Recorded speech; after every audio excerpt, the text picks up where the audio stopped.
हम देखेंगे frequency limitations of the operational amplifier की। तो जो फ्रीक्वेंसी लिमिटेशंस है ऑपरेशनल एम्पलीफायर की वो क्या होती है? For the operational amplifier, for the close loop gain, जो ऑपरेशनल एम्पलीफायर के पास जो क्लोज लूप गेन रहता है वो 40 dB रहता है, और unity gain frequency of 1 megahertz, जो फ्रीक्वेंसी का यूनिटी गेन रहता है वो 1 मेगाहर्ट्ज रहता है, और क्लोज लूप गेन जो रहता है वो 40 dB रहता है फॉर द ऑपरेशनल एम्पलीफायर के लिए।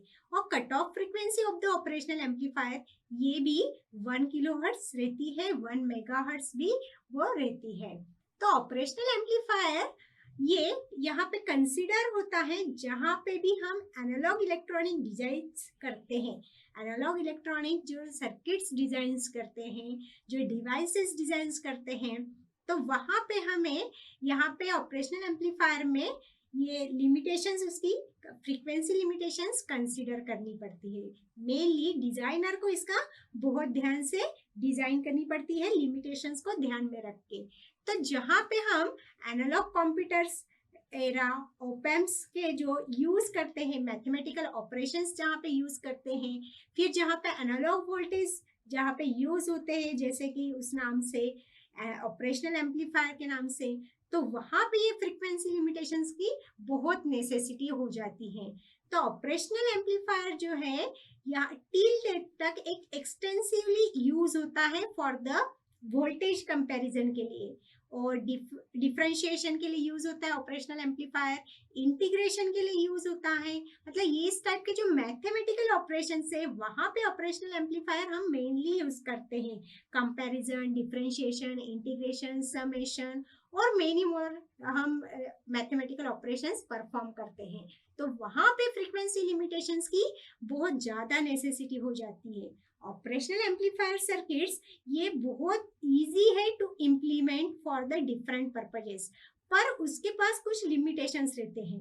भले वो डिजाइन करने के पर्पज से बहुत इजी है ऑपरेशनल एम्पलीफायर, पर वहां पे उसकी कुछ लिमिटेशंस आ जाती है, और ये जो लिमिटेशंस है उसके कारण जो ऑपरेशनल एम्पलीफायर की जो डिजाइन है वो थोड़ी कॉम्प्लेक्स हो जाती है। तो मेजर चैलेंज जो है हमारे पास, जो फ्रीक्वेंसी लिमिटेशंस का जो चैलेंज है, लिमिटेशंस हमें करनी है, वो है stability of the operational amplifier के लिए, जहां पे हमें ऑपरेशनल एम्पलीफायर की स्टेबिलिटी भी इंप्रूव करनी है और फ्रीक्वेंसी को लिमिट्स भी करना है।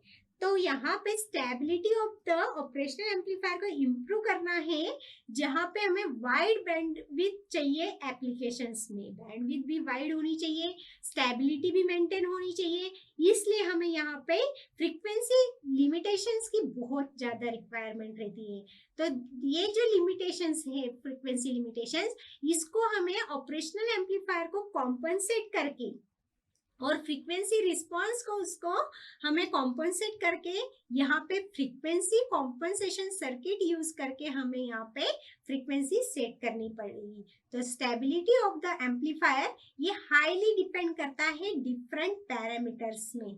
जो भी ऑपरेशनल एम्पलीफायर में हम डिफरेंट पैरामीटर्स यूज करते हैं उसके ऊपर स्टेबिलिटी डिपेंड होती है, और स्टेबिलिटी को हमें स्टेबल करने के लिए ऑपरेशनल एम्पलीफायर की रिक्वायर्ड स्टेबिलिटी लाने के लिए यहाँ पे फ्रीक्वेंसी को लिमिट करना पड़ेगा और उसको कॉम्पनसेट भी यहाँ पे करना पड़ेगा।